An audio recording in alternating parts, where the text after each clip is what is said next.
Well, good morning this morning. Thank you for joining me this Wednesday morning.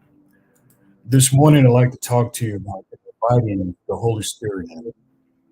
Inviting the Holy Spirit into your day, inviting the Holy Spirit into your life, and let the presence of God, Spirit, be with you. I mean, you say, well, what does that mean? Inviting Him in is allowing the Holy Spirit to come into your mind, your mind, your heart, your heart, your soul, your soul, your spirit can receive the Holy Spirit. And receiving the Holy Spirit is saying, I can't do this alone. I need your intervention. I need your divine power. I need the glory of God to be present with me today. Invite the Holy Spirit in today.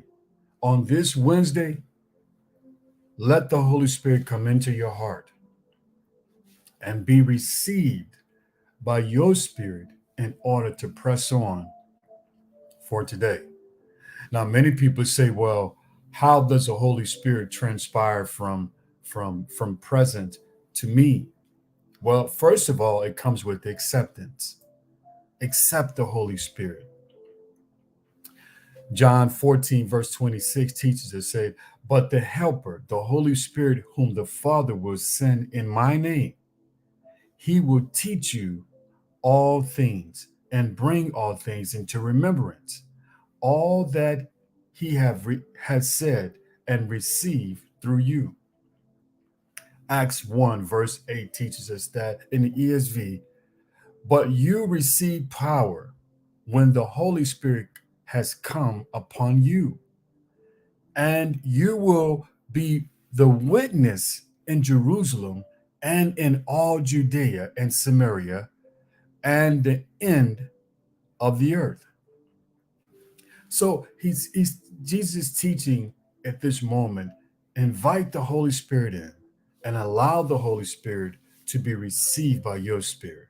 Romans 15 and 13 says, may God of hope fill you with joy and peace and believing, so that by the power of the Holy Spirit, you may have abundance in help.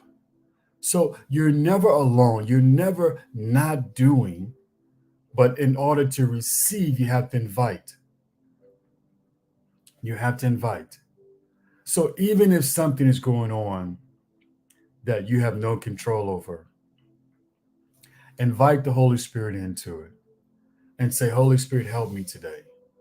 I can't do this in my own strength. As you're driving or moving about today, this wherever you are, this Holy Spirit, I can't do this in my own strength. And allow the Holy Spirit to not only give you wisdom and knowledge, but also help you along the way in decision making. The Spirit, Holy Spirit is joy and peace and patience and kindness. It's the Spirit of God that brings a presence of calm on you. I remember Galatians 5, verse 22. And it says here, it brings back a memory, and it says, but the fruit of the Spirit is love, joy, peace, patience, kindness, goodness, faithfulness, gentleness, self-control. Such as things there are in no law.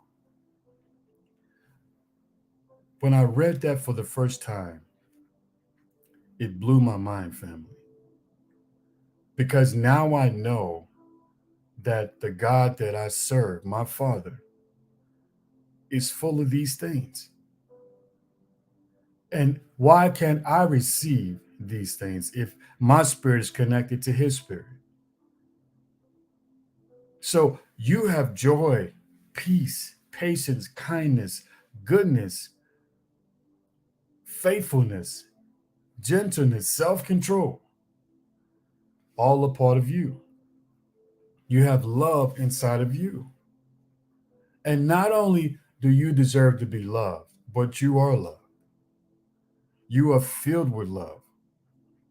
Ephesians 4, verse 30.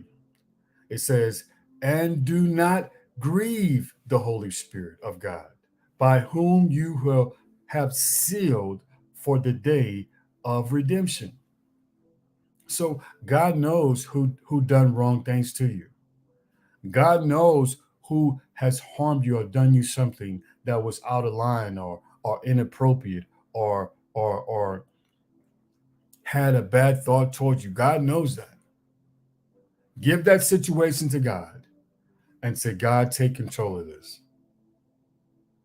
I'm not fighting this in my own strength. This is a spiritual battle, and I know that you have me. 1 Corinthians 6, verse 19. Do not know that your body is a temple of the Holy Spirit within you, whom have God put in you. You are not your own. So everything that God put in you, the Holy Spirit is present with you always. Always receive the Holy Spirit, invite him in, say, God, I can't do this alone. I need you right now. 2 Corinthians 13 and 14. It says, the grace of Jesus Christ and the Lord of love and God love, the fellowship of all the Holy Spirit will be with you always. He will be with you always. Excuse me. So even in a time of you think that you're alone, you're not alone. Even in a time of you think that there's no one there, that's not true. The Holy Spirit is there for you. The Holy Spirit is there for you. He's present with you always. Romans 8, verse 26. It says, likewise, the Spirit helps us in our weakness. For we do not know that to pray for, we don't know what to pray for. As our outgoing, as we're speaking towards, but the Spirit Himself introduces us to the groanings and moanings that are deep for words. So as we stand and we try to stand alone, we don't have to. The Holy Spirit is there for you. Invite the Holy Spirit into your day. Invite the Holy Spirit into your day and allow the Holy Spirit to dwell today. Family, this is my time. Remember, God is watching. Have a blessed Wednesday.